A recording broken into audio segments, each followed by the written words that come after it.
Do you know why remarrying after 70 often leads to more regret than happiness?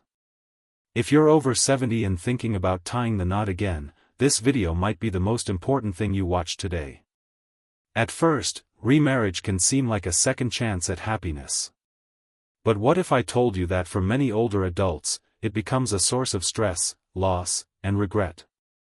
The truth is, once you cross into your 70s, the risks of remarriage shift dramatically, and what once looked like love can quickly turn into financial chaos, emotional turmoil, or even legal disaster.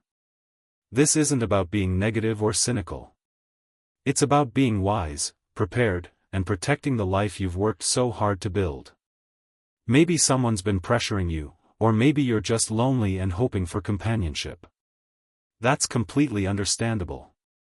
But before you walk down the aisle again, you need to hear these truths.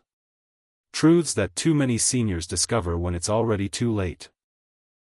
This video is not to scare you, but to help you make the most informed, thoughtful decision for your future.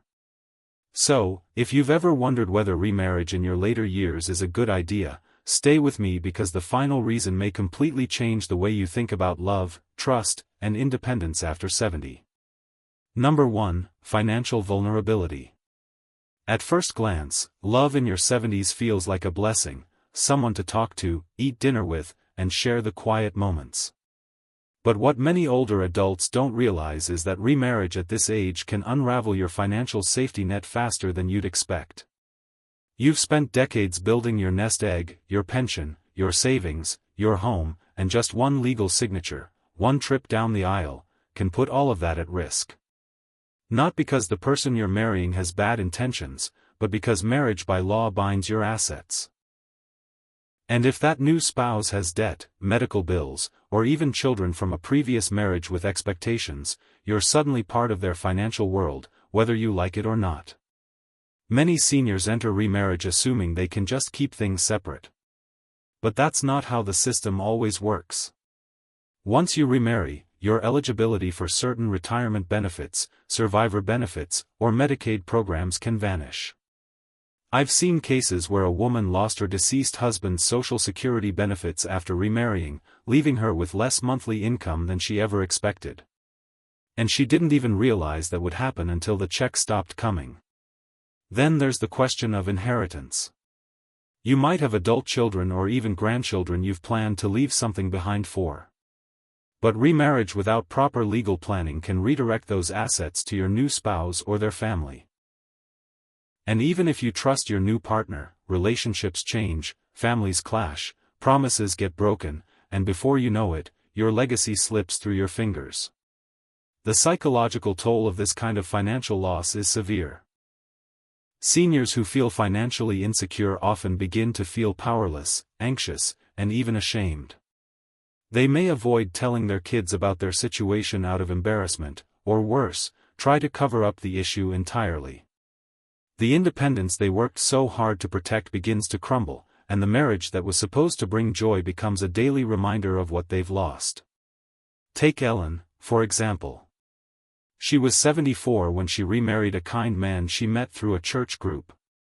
They were both widowed and found comfort in each other's company. But what Ellen didn't know was that her new husband had outstanding medical debt and no savings. Within 2 years, she was using her own retirement fund to help him stay afloat, and her children were devastated. When they found out she had revised her will under pressure, what started as love turned into quiet financial panic. When you're in your 70s, financial stability isn't just about money. It's about peace of mind, dignity, and the ability to live on your own terms. Remarriage might offer emotional comfort, but the financial consequences can be staggering. If you've made it this far with a roof over your head, food in your kitchen, and a plan for your future, take a breath before you walk down the aisle again.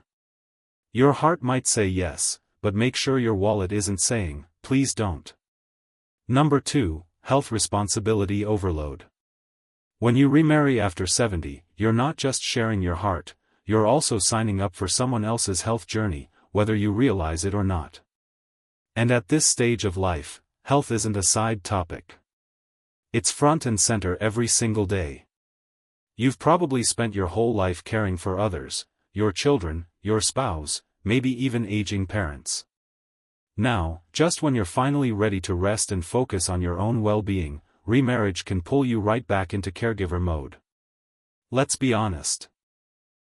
By the time we reach our 70s, most of us are already juggling our own doctor visits, medications, and dietary changes. Maybe you've got arthritis in your knees, high blood pressure, or you're managing diabetes. These things aren't small, and they take energy. When you bring another person into your daily life, someone who might have even more complex medical needs, you're suddenly responsible not only for yourself, but for them, too. That means more appointments, more medications to manage, more emotional labor.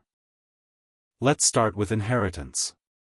You might have spent your entire life building a legacy, a modest home, a pension, a savings account, maybe even a few sentimental heirlooms. You likely have your beneficiaries lined up, your will written, and everything planned. But the moment you remarry, all of that can shift. In many states, a new spouse has legal rights to a significant portion of your estate, even if your will says otherwise. That means your children could receive less or, worse, be locked in legal battles after you're gone. It doesn't stop at inheritance. Remarriage can also affect your Social Security benefits, particularly if you're receiving survivor benefits from a deceased spouse. Many women who were married for decades to their first husbands qualify for survivor benefits that can provide a steady income. But remarriage, even one made for companionship in later life, can reduce or eliminate those benefits. That's money you may be counting on suddenly gone because of a new marriage certificate. Then there are medical decisions and power of attorney. If something happens to you, an accident, an illness, a sudden hospitalization, your new spouse may automatically become your legal decision-maker. Even if your adult children know your wishes better or are better equipped to handle those situations, they might be legally sidelined. And if the relationship between your children and your new partner is strained, the consequences can be heartbreaking. Carol, 81, found herself in the middle of such a nightmare. She remarried a man she met at church, thinking they'd just be companions in old age. But when she became ill, her new husband had the legal authority to make decisions that her daughter completely disagreed with. They ended up in court fighting not only over medical choices, but over who would inherit the house Carol had meant to pass on to her grandchildren. Carol once said, "I thought I was finding comfort in my last years, but I created a mess I never meant to." Many older women, especially those who've worked hard to build a life of security, don't want to think about legalities when love or loneliness is involved. But that's exactly when clear thinking is most important. Remarriage isn't just a personal choice, it's a legal contract with far-reaching effects. At this stage in life, clarity is your best friend. It's not unromantic to ask hard questions. It's wise, and it's loving, not just for yourself, but for the family who's walked beside you for decades. If you value your legacy, your peace of mind, and your family's well-being, don't underestimate the legal complexities that come with tying the knot again. Because what feels like a fresh start can sometimes lead to unforeseen chaos. Number 4, loss of personal freedom. After 70, the one thing you've truly earned more than money, titles, or recognition is your freedom. The freedom to wake up when you want, to eat what you like, to spend your days on your terms. You've lived for decades taking care of others, following rules, making sacrifices. And now is supposed to be your time. But remarriage can quietly take that away, sometimes faster than you ever imagined. When you marry in your younger years, compromise is part of the deal. You're building a life together, making decisions as a team. But by the time you reach your 70s, your routines, habits, and preferences are well established. You've learned what brings you peace, what keeps you healthy, and what kind of company you enjoy. Adding someone new into that carefully balanced rhythm can feel like more of a disruption than a delight. Let's be honest. At this age, most people are set in their ways, and there's no shame in that. You've earned it. But living with someone else again means giving up some of that structure. Maybe your new partner likes the TV on all day while you enjoy your quiet mornings with the newspaper. Or they expect 3 full meals a day while you've grown comfortable with your light and easy routine. These differences can feel small at first, but add up quickly, wearing down your patience and turning your peaceful home into a place of subtle tension. There's also the emotional labor that comes with any close relationship: listening, adapting, explaining. You might find yourself spending more time managing emotions, coordinating activities, or even dealing with your partner's family dynamics than doing what brings you joy. Suddenly, your hobbies are pushed aside. Your alone time feels like a luxury you have to ask permission for. And the independence you cherished, it's slipping away inch by inch. Take the story of Florence, a 76-year-old widow who remarried after 5 years alone. At first, she enjoyed the company, meals together, walks in the park, having someone to talk to at night.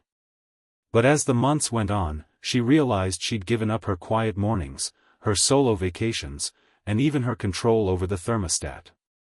"I didn't mind compromise when I was younger," she told me. "But now, every little change feels like a loss."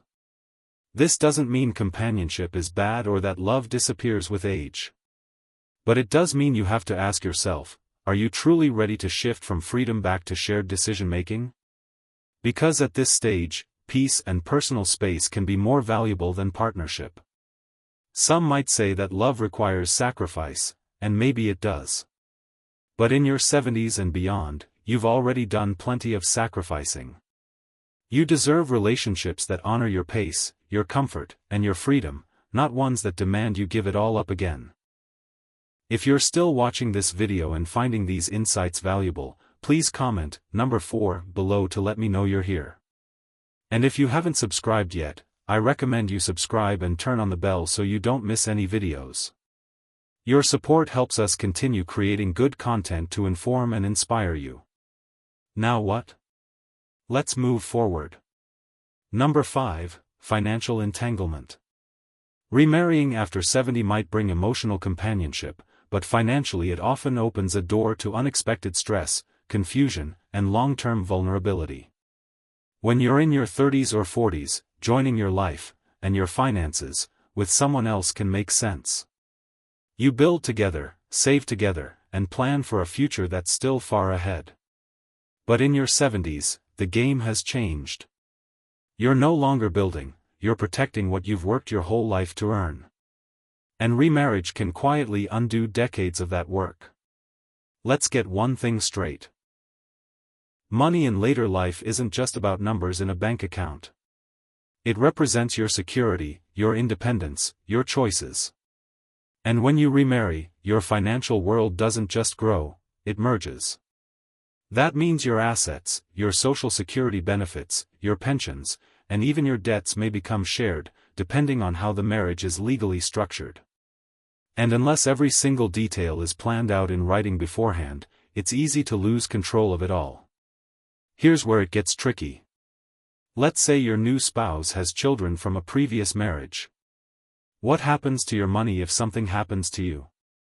Will your assets go to your own children or to theirs? Without proper legal protection, like updated wills, prenuptial agreements, or clear estate plans, you might leave behind a legal mess that sparks conflict among the very people you love the most. And those conflicts can tear families apart. Or think about this scenario. You've worked your whole life to pay off your home, and you're living comfortably on your retirement savings. But your new spouse brings in unpaid debt, or worse, financial habits that don't align with yours. Maybe they want to lend money to their children. Maybe they rack up credit card bills. Suddenly, your nest egg is exposed. One signature, one shared account, and your carefully built foundation can begin to crack. I once spoke to a man named Gerald, 82, who remarried after losing his first wife. He didn't think much of the financial side. He thought love would work it all out. But within 2 years, he found himself paying off his new wife's unpaid medical bills, supporting her adult son, and selling the vacation home he'd planned to pass on to his own daughter. "I just wanted company," he told me. But I ended up giving away half my life. Now, that's not to say remarriage is always financially dangerous, but it does mean that without clear planning, honest conversations, and protective legal measures, your finances could be at far greater risk than you realize. And in your 70s, you don't have the same margin for error you once did. So, ask yourself, do I have the energy, clarity, and time to manage a complex financial merger? Am I ready to protect not just my heart, but my estate, my legacy, and the people I care about? If you feel even the smallest bit unsure, you owe it to yourself to pause, reflect, and get the guidance you need before making such a permanent decision. At this point in life, you deserve to feel secure, not stretched thin. Remarriage can be wonderful, but only if it doesn't come at the cost of your financial peace. Final thoughts. By the time we reach our 70s and beyond, we've weathered storms most people will never even know about. We've endured love and loss, sacrifice and celebration, silence and laughter. And with each passing year, we come to see life not in terms of what we can gain, but what we no longer need to carry. That's why remarriage at this stage is not just a question of companionship, but a deeper, more personal decision about how you want to spend the most precious years you have left. Maybe some folks watching this are thinking, but I'm lonely. I want someone to grow old with. That's a completely valid feeling. Human connection never stops mattering. But the truth is, companionship doesn't have to come from another marriage. It can come from good friendships, from meaningful family relationships, from community, and from within. The kind of connection that nourishes your soul doesn't always come with a wedding ring. We're conditioned to think that being partnered means being complete. But what if you're already whole? What if your time now isn't about merging with someone else, but about returning to yourself, about finding joy in your own company, about not having to explain yourself, not having to shrink or stretch to fit someone else's mold? That's not loneliness, that's liberation. I've spoken to many older women who remarried and later quietly admitted they missed their independence, their peace, their freedom. Some wish they had paused and truly asked themselves what they wanted, not what society told them they should want. Because once you're past 70, you don't owe anyone a performance. You don't need to prove your worth through partnership. You've already proven it just by getting here. So before you say, I do again, take a moment to say, I deserve. You deserve ease, joy, rest, in whatever kind of life you want to lead. Remarriage might bring that, or it might not. The important thing is that your choice comes from a place of self-trust, not self-doubt. Thank you for joining us today. We'd love to hear from you. Leave a comment below and share one thing you learned today and how you plan to use it in your life. Your thoughts are important to us, so don't hesitate to share them. Reading your comments gives us great motivation and encouragement. If you enjoyed this video and found it helpful, please like, subscribe, and share. Your support helps us continue creating good content to inform and inspire you. Thanks for watching.